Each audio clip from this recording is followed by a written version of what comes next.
우리에게 주신 하나님의 말씀 시편 110편 1절에서부터 7절까지의 말씀입니다. 우리 다 같이 한 목소리로 여러분 댁에서도 한 목소리로 110편 1절에서부터 7절까지 함께 받들어 봉독하겠습니다. 여호와께서 내 주에게 말씀하시기를 내가 내 원수들로 내 발판이 되게 하기까지 너는 내 오른쪽에 앉아 있으라 하셨도다. 여호와께서 시온에서부터 주의 권능의 규를 내보내시리니 주는 원수들 중에서 다스리소서. 주의 권능의 날에 주의 백성이 거룩한 옷을 입고 즐거이 헌신하니 새벽 이슬 같은 주의 청년들이 죽게 나오는도다. 여호와는 맹세하고 변하지 아니하시리라. 이르시기를 너는 멜기세덱의 서열을 따라 영원한 제사장이라 하셨도다. 주의 오른쪽에 계신 주께서 그의 노하시는 날에 왕들을 쳐서 깨뜨리실 것이라. 문나라를 심판하여 시체로 가득하게 하시고 여러 나라의 머리를 쳐서 깨뜨리시며 길가의 시냇물을 마심으로 그의 머리를 드시리로다. 아멘. 하나님의 말씀입니다. 오늘이 변화산 주일이기도 하고 이번 주간 수요일서부터 예수님의 고난과 십자가를 묵상하고 부활을 기다리는 사순절 렌트 시즌이기도 합니다. 그리고 또 세상의 사람들이 사랑을 나누는 발렌타인데이이기도 한데요. 어찌하든지 여러분 모두에게 하나님의 사랑과 십자가의 구속의 은총이 충만하시길 축복합니다. 신앙이란 지금까지 내가 살아왔던 나의 세계, 나의 이고이죠. 나의 자아에서 하나님의 초대를 받아서 하나님의 세계로 들어가는 것입니다. 이 하나님의 세계에 산다라고 하는 것은 또한 하나님께 설득당한 것입니다. 하나님은 당신의 세계를 약속하여 주셨고 하나님의 이야기 속으로 우리를 끌어들어 주셨습니다. 믿음의 조상 아브라함에게 젖과 꿀이 흐르는 좋은 땅을, 복된 땅을 내게 주고 너는 복이 되고 너의 후손들은 많은 사람들 속에서 복됨을 선포할 것이다 라는 약속의 말씀을 들려주십니다. 아브라함이 하나씩 믿음의 발걸음을 내디딜 때마다 하나님의 더 깊고 놀라운 은총의 세계로 들어갔습니다. 그러나 날마다 우리가 깊은 하나님의 세계에 들어가는 것은 아닙니다. 아브라함이 그러하였듯이 예를 들면 창세기 16장과 17장 말씀에 보게 되면은 13년의 긴 공백이 있습니다. 그 긴 공백은 하나님의 깊은 세계에 아브라함이 그 한동안 들어가지 못하였구나라고 하는 것을 확인하게 되는 것입니다. 그럼에도 불구하고 하나님의 이야기를 들으면서 하나님과 공감하는 마음을 알게 되었고 하나님의 세계가 나의 세계가 되었고 내 세계를 통하여서 하나님의 일하심을 보여주는 그 아름다운 모습을 모리아산의 헌신과 정성을 통하여서 보여주셨습니다. 어린아이들이 할아버지와 할머니 또는 부모님들의 반복되는 옛날 이야기가 반복되지 않지 않습니까? 했던 얘기 또 함에도 불구하고 때로는 그 이야기를 들으면서 흥분하기도 하고 때로는 두려워 떨기도 하지만은 어떻게 살아야 하는가를 깨닫게 하는 것이 이야기의 신비입니다. 이야기라고 하는 말의 어원을 찾아보게 되니까 먹는 약보다 이로운 것이라고 하는 그러한 어원도 갖고 있습니다. 약보다 이로운 것, 그래서 이야기라고 이렇게 표현하기도 한다라고 하는 것입니다. 또 이자를 귀 이자로 써서 할아버지와 할머니와 어른들이 들려주는 귀로 듣는 이야기가 바로 이야기라 하여서 귀로 먹는 약이라고 하는 그러한 어원도 있다라고 하는 설이 있습니다. 약을 먹어야지 튼튼해지고 보충제를 먹어야지 우리가 또한 몸을 유지해 갈 수 있듯이 귀로 들으면서 생명을 얻는다라고 하는 것입니다. 우리는 잘 압니다. 이야기의 힘과 능력입니다. 신학적으로 변하게 되면은 이야기는 하나님과 나를 연결시켜 줍니다. 아담과 하와 이야기가, 아브라함의 이야기가, 또 모세의 이야기가 우리와 무슨 상관이 있습니까? 그런데 내가 아담이 되고 하와가 되고 아브라함이 되고 모세가 되어서 나도 그런 부르심과 초대 속에서 들어가게 되고, 나도 때로는 모세처럼 나이가 많고 말도 둔하고 연약한데 내가 하나님께 과연 설득당하여서 하나님의 깊은 세계로 들어갈 수 있을까라고 하면서 자기 자신을 살펴보기도 합니다. 그러면서 성경의 이야기는 내 일상을 통하여서 일하시는 새로운 하나님의 이야기에 초점을 맞춰가게 되는 것입니다. 그래서 하나님의 이야기는 우리를 구원하시는 생명의 이야기로 우리는 받습니다. 아름다운 사랑의 이야기로 듣습니다. 그래서 반드시 하나님의 이야기 속에서는 또한 십자가 이야기도 함께 나눠져야 할 것입니다. 계속해서 말씀을 드렸듯이 변화살 주일이었습니다. 그리고 사순절이 시작되는 그러한 주간이라 말씀을 드렸습니다. 예배의 부름의 말씀에도 드렸듯이 제자들은 변화산 속에서 예수님의 영광을 경험하게 되었고, 하늘의 음성을 듣게 되었고, 신령하고 신비한 체험을 그들 속에 하였습니다. 그러니 베드로에서 입에 나오게 되었던 그 고백이 당연합니다. 여기서 초막셋을 짓고 라고 하면서 예수님과 우리와 그리고 또한 모세와 엘리야가 각각에 머물 수 있는 그 공간에 있었으면 좋겠습니다 라고 하는 것은 솔직한 고백이고 나름의 체험에 입각한 고백입니다. 그런데 도리어 예수님은 그 안에서 십자가의 죽음을 말씀하시게 됩니다. 그래서 여러분, 교회 절기에 변화산 다음에 꼭 사순절이 끼어들은 것의 의미를 기억해야 합니다. 성경을 봐도 똑같은 패턴입니다. 마태복음 17장 모든 그러한 요한복음 16장 그 변화산의 이야기를 한 다음에 예수님은 그 다음에 가서 자신의 죽음을 반복가서 예언하시게 되고 또 예언하시고 또 예언하시면서 예루살렘을 향하여서 가는 십자가의 길을 선언하고 계십니다. 우리가 그러한 속에서 경험하게 되는 것이 있습니다. 이야, 예수를 따라가게 되니 이 신령하고 거룩한 신비의 세계에 내가 들어가는구나.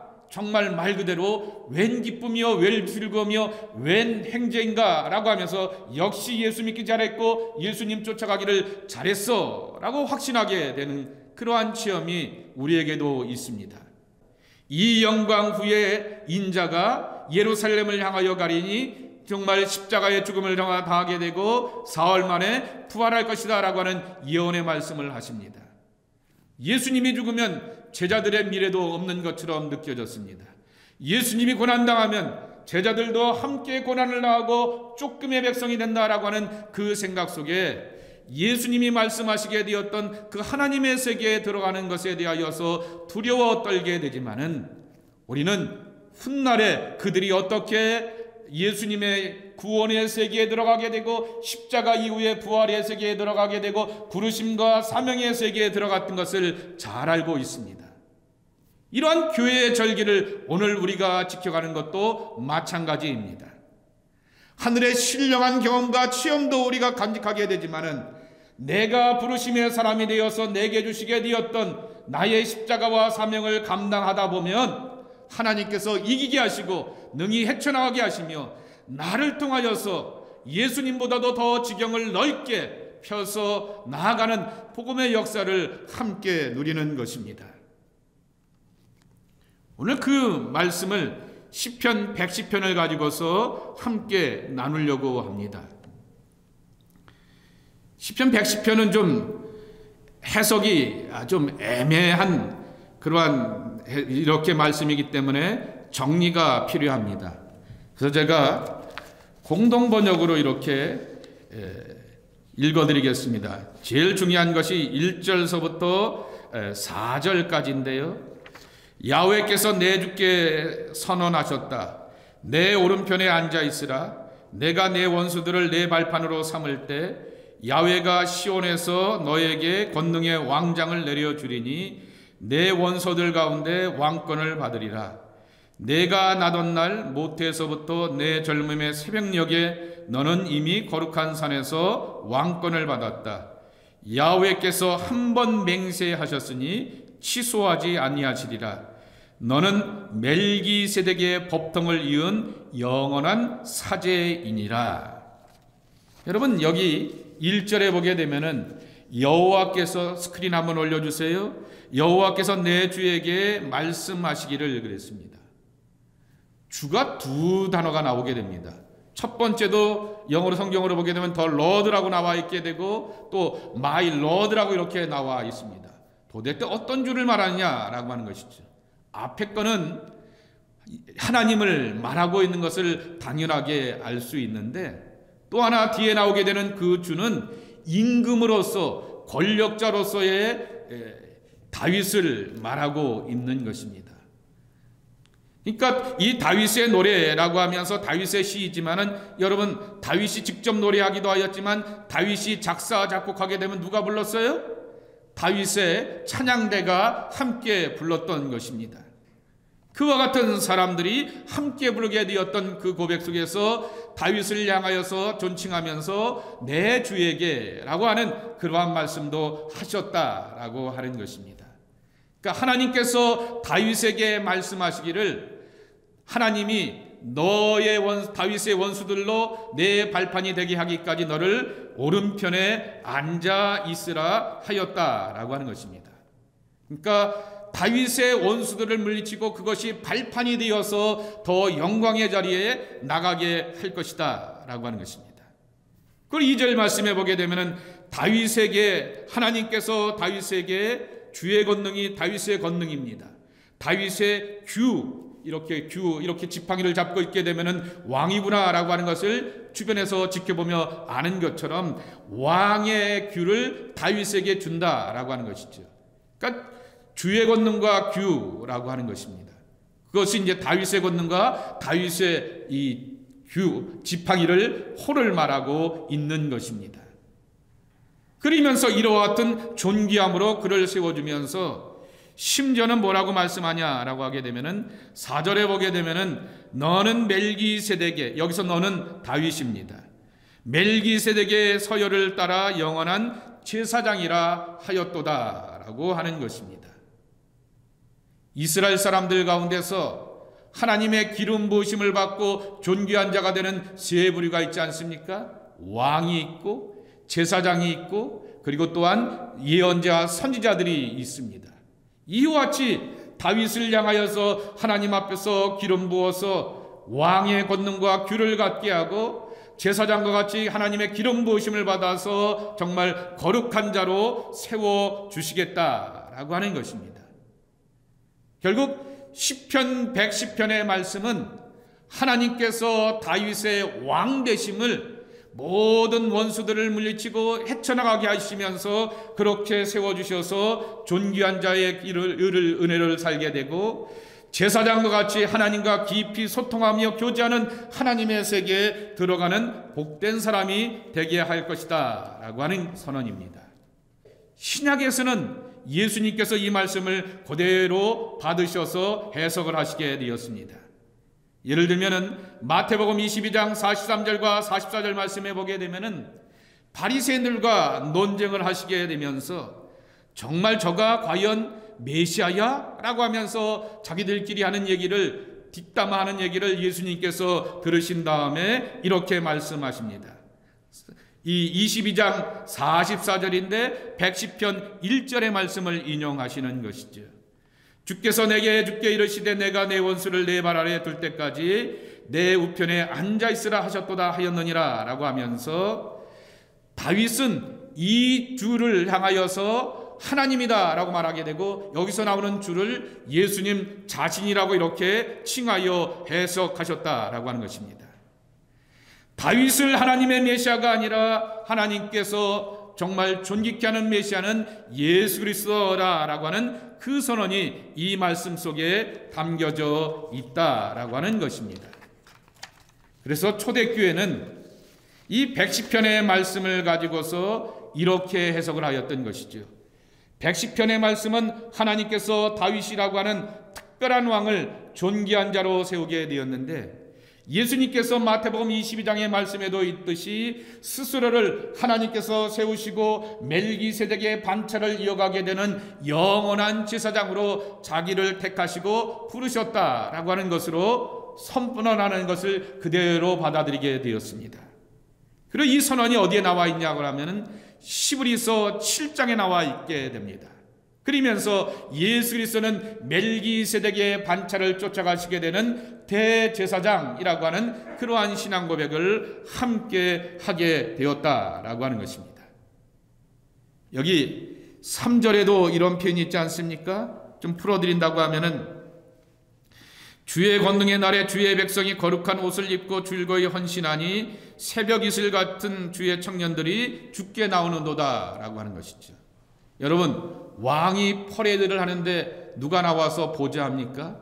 젊은 청년들이, 군인들이 완전 무장하고 나서 위대한 왕이 등장하신다라고 하면서 퍼레이드를 함께 펼쳐가게 됩니다. 언제서부터요? 아침 일찍서부터입니다.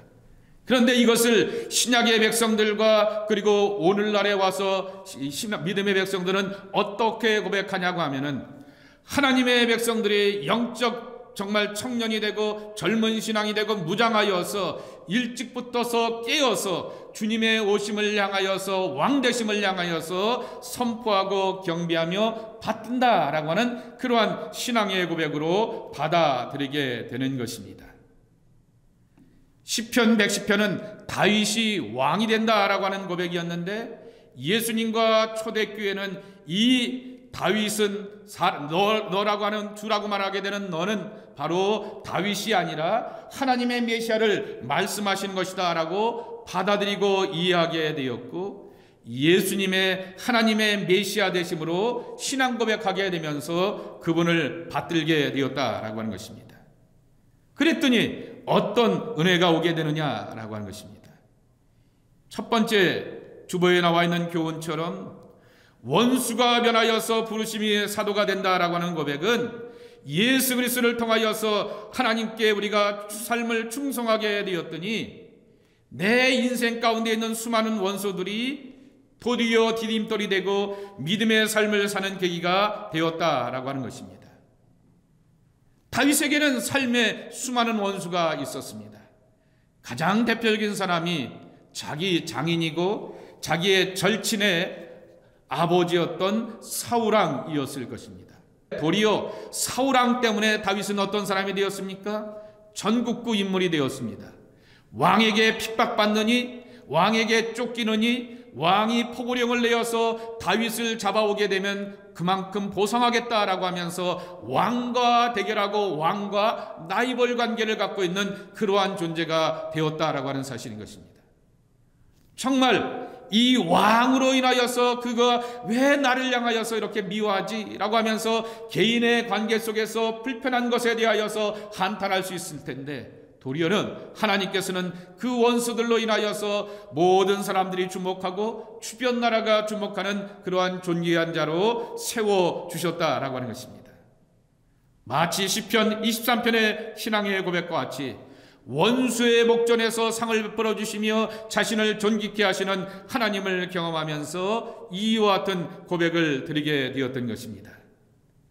사도 바울도 복음을 전하다 많은 핍박과 환난의 원수들을 경험하게 되었지만은 그 원수들 때문에 점점 더 유대인의 총독을 만나게 되었고 로마의 고위층들을 만나게 되었고 자신이 전하게 되는 복음의 정당성을 더욱더 설명하고 설득하는 계기를 갖게 되었던 것입니다. 우리의 신앙의 이야기도 마찬가지인 것입니다. 점점 더 어려워지고 힘들어지고 망하는 것처럼 보이게 되지만은 그것을 뒤집고 역사하시는 하나님의 계기가 있다라고 하는 것을 우리는 믿고 고백하며 선포하는 사람들이 되어야 할 것입니다. 이 목사님들 속에서 제가 SNS를 하는 그런 사이트에 가게 되면 목사님들 속에서 자기가 읽었던 좋은 책들을 소개해 주면서 길게 이렇게 글을 올려놓는 것이 있습니다. 좋은 책들을 소개하게 되는데 어제 하나 이렇게 보게 되었더니 스티브 파인먼이라고 한 사람이 쓰게 되었던 복수의 심리학이라고 하는 책이 있습니다. 복수의 심리학. 그러면서 이분이 뭐라고 말하냐면은 누구나 마음속에 복수의 한 자루는 잡고 있다라고 하는 것입니다. 삶 속에서 대적이 없고 원수가 없고 괴로운 사람이 없기 때문에 그를 향하여서 어떠한 그러한 마음의 칼을 붓고 이가 갈리게 되고 표정이 일그러지게 되는 모습이 누구에게나 다 있다라고 하는 것입니다. 이 복수를 유발하는 원인을 이분이 7가지로 소개합니다.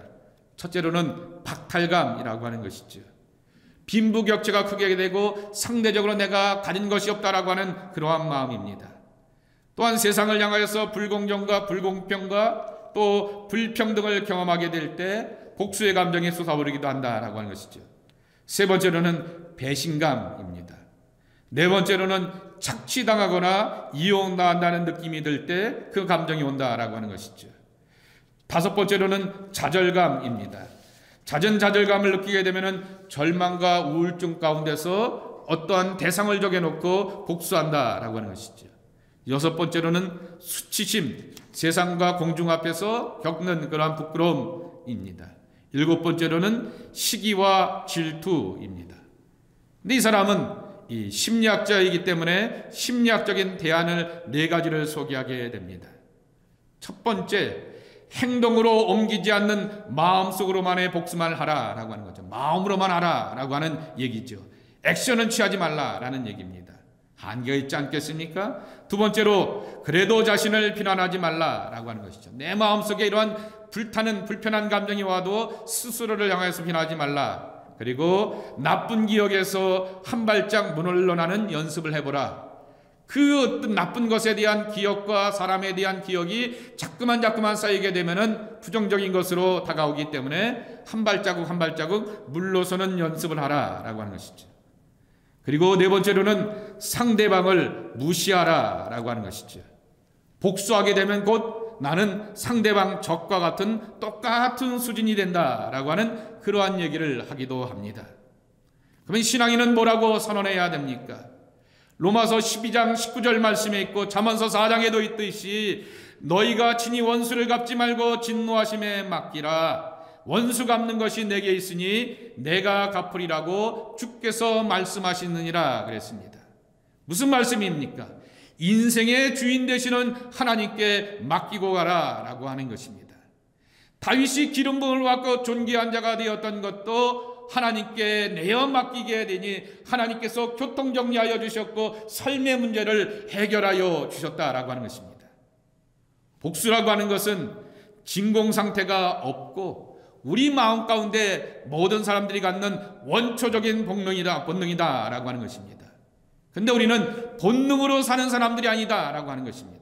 여러분, 하나님의 나라 좀 이따도 말씀을 드리겠지만 하나님의 나라를 이렇게 선언하게 되는데 하나님의 나라는 장소의 개념이 아닙니다. 하나님의 나라는 주권의 개념입니다. 누가 나를 다스리냐? 누가 나를 통치하느냐? 누가 나의 생각과 감정과 삶을 지배하느냐라고 하는 주권의 문제인 것입니다. 그러기에 하나님의 나라가 가까이 왔다, 내 안에 임한다, 우리 집에 임했다, 이 교회에 임했다라고 하는 것은 하나님께서 나를 다스리고 우리의 가정을 다스리고 교회를 다스리고 통치하신다라고 하는 그 주권의 마음인 것입니다. 다윗이 이러한 경험 가운데서 설득당하면서 묵묵히 찬양하고 기도하면서 이기고 극복하면서 원수를 이기게 하시는 하나님의 더 깊은 세계에 들어가게 되었다라고 하는 것이죠. 예수 그리스도가 십자가 위에서 조롱과 멸시의 죽음을 당하게 되었지만은 더 귀하고 놀라운 하나님의 부활의 세계로서 예수 그리스도뿐만 아니라 그를 따르는 우리 모두에게 초대해 주지 않았느냐라는 말씀인 것입니다. 두 번째로는 이 제사장 되시는 예수 그리스도를 통하여서 하나님의 세계로 안내받고 있느냐라고 하는 것입니다. 여러분, 제사장이라고 하는 폰티펙스라고 하는 라틴어 단어를 몇 번 소개해 드렸습니다. 그 제사장은 다리를 놓는 사람이라 말씀을 드렸습니다. 다리가 있어야 저쪽 편으로 건너갈 수가 있습니다. 우리가 사는 이쪽에는 이 팬데믹의 상황 속에서 좌절이 있습니다. 두려움이 있습니다. 미래에 대한 막막함과 막연함밖에 없습니다. 그리고 하나님의 나라를 말씀하여 주시게 되는데 하나님의 나라의 의와 평강과 기쁨과 즐거움을 우리가 소유하고 싶은데 저쪽으로 어떻게 건너가지라고 하는 문제입니다. 이 하나님의 나라의 저편을 향하여서 건너갈 수 있는 통로가 되시는 분이 계십니다. 위대한 대제사장이 되시는 예수 그리스도입니다. 여기 4절에 선언하여 주셨던 것처럼 예수 그리스도는 멜기세덱의 서유를 따라 영원한 제사장이라 말씀하여 주셨습니다. 잠시 템포러리로 임시의 그러한 제사장이 아니라 라고 하는 것이죠. 나를 하나님의 영원한 나라 속에서 안내하시고 이끌어주시고 그곳으로 초대하여 주셔서 나에게 감화와 감동과 설득시켜 주시는 평강을 주시는 제사장이 우리의 구세주 예수 그리스도라고 하는 것입니다. 오늘 우리는 영적 전쟁 중에 있고 크고 작은 삶의 전투 속에서 살아가고 있습니다. 그런데 여러분, 아브라함이 멜기세덱을 어떻게 만났습니까? 자기 조카 롯을 구하기 위하여서 전쟁 중에 참여하게 되었다가 거기서 그 전쟁에서 승리하고 전리품을 얻는 기쁨을 얻지 않았습니까? 그리고 그 기쁨 가운데 돌아가다가 만나게 되었던 이가 멜기세덱입니다. 그렇습니다. 아브라함이 전쟁과 전투에 있고 조그만 군대를 가지고서 큰 나라의 군대를 기습하여서 간식이 이는 것처럼 세상의 전투 앞에서 나의 군대와 내 가진 것과 내 능력은 적고 모자랄 뿐입니다. 그럼에도 불구하고 우리는 아브라함이 멜기세덱을 만나듯이 우리도 예수 그리스도를 만나면서 그분의 약속과 소망 가운데서 하나님의 더 큰 세계로 들어가게 됩니다. 평강의 세계로 들어갑니다. 약속의 세계로 들어가게 됩니다. 나를 온전케 하시는 구원의 세계로 들어갑니다. 예수 그리스도 우리를 위하여서 다리를 놓으신 분입니다. 우리를 향하여서 하나님의 부르심의 또 다른 세계, 사도의 세계로 부르신 분도 예수 그리스도입니다. 그렇기 때문에 여기서 한 발자국 더 나가야 됩니다. 의와 평강과 안전함, 이것으로 만족할 것이 아니라 예수님께서 반드시 모든 사람들을 사도의 사람으로 부르고 제자의 사람으로 부르고 부르심의 사람으로 부르게 되었듯이 그러한 부르심으로 우리가 나가야 하는 것입니다. 디트로프 보네퍼가 이런 권면을 하게 됩니다. 섬김의 세계로 들어가지 않는 예수 그리스도와의 교제는 아무런 의미가 없다라고 하는 것이죠. 아니, 예수님을 만나게 되어서 여기 내 평강과 기쁨과 즐거움을 얻고 나는 안전합니다 라고 말하게 되었는데 그것은 지극히 구약적이다라고 하는 것입니다. 모든 예수님의 사람들에게는 예수님께서 힐링하시고 회복시켜 주시고 하나님의 나라를 소유하게 하신 다음에 너는 나를 쫓으라, 너는 나를 따르라 라고 말씀하셨고 사람을 낳는 어부가 되라 말씀하여 주셨고 아버지와 아들과 성령의 이름으로 세례를 주라 라고 하시면서 하나님을 위하여서 그의 나라를 위하여서 뭔가 할 일을 우리에게 맡겨 놓으셨다라고 하는 것입니다. 그래서 언제나 개인의 영성을 우리를 이롭게 하시는 보약과 같은 하나님의 이야기로 끝맺어야 한다라고 하는 것입니다. 그 끝맺음 속에서는 반드시 섬김이 있고 사랑이 있고 헌신과 수고로 맺어져야 하는 것입니다. 마지막으로 우리는 더 깊은 하나님의 세계, 그 이야기로 들어가기 위하여서 예수 그리스도로 인하여서 완전하고도 영원한 승리를 꿈꾸고 있는가라고 하는 것이죠. 7절입니다. 길가의 시냇물을 마심으로 그의 머리를 드시리로다 라고 하는 것입니다. 이 말씀을 생각하게 되면은 여러분 기드온의 300용사를 선택할 때의 과정을 생각해 보시면 알겠습니다. 전쟁 중에 준비하고 있던 이들 가운데서 미디안과의 전쟁 중에 있어서 무기를 놓고 물을 이렇게 헐떡헐떡 마신 사람과 무기를 잡고 이렇게 여전히 한쪽에서는 무기를 잡고 물을 마셨던 사람과 구별하여서 300을 선택하지 않았습니까? 정말 손을 놓고 무기를 들었던 손을 놓고 물을 마신다라고 하는 것은 전쟁 끝이라고 하는 그러한 뜻을 담고 있는 것입니다. 길가의 시냇물을 마신다라고 하는 것은 그러한 의미입니다. 치열한 전투 중에는 밥 먹고 물 마실 시간도 없습니다. 길가의 물을 마신다라고 하는 것은 전쟁과 전투가 끝나고 승리의 선언 후에 모든 피로가 풀리고 세상 앞에서 자신의 임무를 다한 상관 앞에서 머리를 들고 나갈 수가 있다라고 하는 그러한 뜻인 것입니다. 본문을 설명해 드렸듯이 다윗의 메시아니즘과 예수님의 메시아니즘에는 엄청난 차이가 있고, 이것을 재해석하시게 되었던 예수님과 신약성서의 교훈은 우리에게 오히려 더 큰 꿈을 갖게 하는 것입니다. 예수 그리스도 다윗의 메시아를 말미암아 내 편을 구원하시는 메시아로 끝나는 것이 아니라 예수 그리스도의 메시아 되심, 그분은 온 세상을 구원하시는 이야기로 끊임없이 우리를 초대하여 주십니다. 내가 그곳에 들어가서 하나님의 부름과 사명을 온전히 감당하게 되었을 때 언젠가는 물 마실 날이 오게 되고, 언젠가는 하나님의 보좌 앞에서 머리를 들면서 수고했다라고 하면서 칭찬과 존귀함과 인정을 받는 그러한 날이 올 것이다 라고 하는 것입니다. 그 날을 꿈꾸면서 사는 사람들인 것입니다. 우리는 주님 앞에 설 날을 꿈꾸며 사는 사람들이고, 주님 앞에 설 날 때 잘했다 칭찬받고 온전하게 여김을 받고 상급을 기다리며 멸관을 바라보는 하나님의 백성들이어야 하는 것입니다. 다시 한번 말씀을 드립니다. 하나님의 나라는 장소 개념이 아니라 그랬습니다. 주권의 개념이라 말씀을 드렸습니다. 마찬가지로 성경에 나오는 하나님의 이야기는 아브라함과 모세와 다윗과 같은 성경의 이야기가 아니라 오늘 나를 부르시고 사용하시는 하나님의 이야기고, 내가 그 이야기에 들어가게 되면은 하나님께서 나를 다스리고 통치하시면서 하나님께서 나를 영원한 승리로 이끌어 주신 것에 대한 소망을 갖게 하여 주시는 것입니다. 제가 지난주에 공부를 하나 하면서 제가 지리 시간에 지리를 제대로 배우지 못했는지 한 단어를 하나 이렇게 배우게 되었습니다. 트루 노스라고 하는 단어입니다. 우리나라 말로 표현하게 되면 트루라고 하는 게 참 진짜 아니겠습니까? 노스니까 북이죠. 진북이라고 하는 그러한 단어를 배우게 되었습니다. 자석이나 이렇게 자석 콤파스가 있는 것을 향해서 이렇게 가르치게 되면은 N극 북쪽을 가리키면서 모든 것을 이렇게 방향을 따지지 않게 되게 되지 않습니까? 그런데 그 북쪽에 진짜 이렇게 북쪽을 가리키는 그러한 극이 하나 있다라고 하는 것이죠. 그것을 향하여서 트루 노스라고 말하게 됩니다. 근데 대개 가다 보게 되면은 북극성이 있는 곳에 그 별이 빛나게 된다라고 하는 것이죠. 마치 계시록 22장에 나오게 되는 새벽별이 바로 이 북극성 트루 노스 진북을 가리키게 된다라고 하는 것입니다. 이것을 예수 그리스도를 품고 사는 사람들의 용어로 이렇게 정리하는 것이 참으로 중요하다라고 하는 것이죠.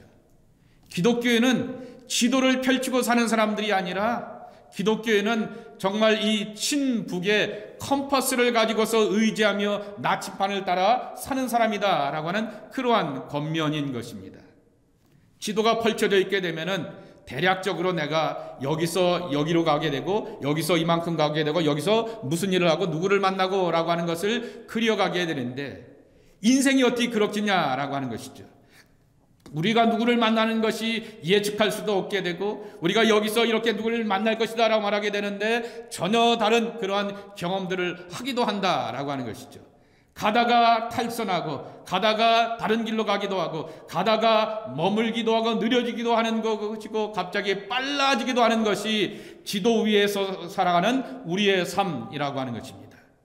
그때 이 많은 시행착오를 이겨내는 것이 뭐냐라고 하면은 콤파스에 있는 진북, 북극성 되시고 새벽별 되시는 예수 그리스도를 바라보는 삶이다라고 하는 것입니다. 그래서 이 예수 그리스도를 바라보는 삶을 참 제가 그 단어 표현을 보면서 은혜를 큰 받게 되었습니다.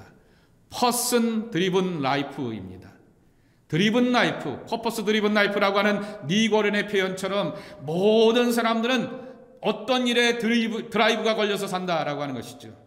노래하는 것을 좋아하는 사람들, 연애하는 것을 좋아하는 사람들, 어린아이들은 게임을 좋아하는 사람들, 거기에 드라이브가 걸려갖고 그것을 따라 산다라고 하는 것입니다. 하나님의 백성들은 person입니다. 여기서 P-E-R-S-O-N 할 때 이 P는 캐피탈 레터 P입니다. 대문자 P입니다. 그분입니다. 그분의 드라이브를 거쳐서 사는 사람들이라고 하는 것이죠. 길을 가다 보게 되면은 그 길 속에서 늦춰지기도 하고 머물러 가기도 하고 안전한 것 같아 보이게 되지만은 안전치 못하는 그러한 경험을 하게 되지만은 그 모든 것을 향하여서 교통 정리해주고 확인하게 되는 것은 예수 그리스도 하나님의 감화와 감동 속에서 우리의 삶은 다시 한번 조정받게 된다라고 하는 사실인 것입니다. 오늘 시편 110편의 이야기를 읽으면서 우리는 다윗의 이야기가 예수님의 이야기로 변화되듯이 나의 이야기를 통하여서 우리는 하나님의 이야기를 경험하게 되고 구원의 이야기를 경험하게 되고 십자가의 이야기를 경험하게 될 것입니다.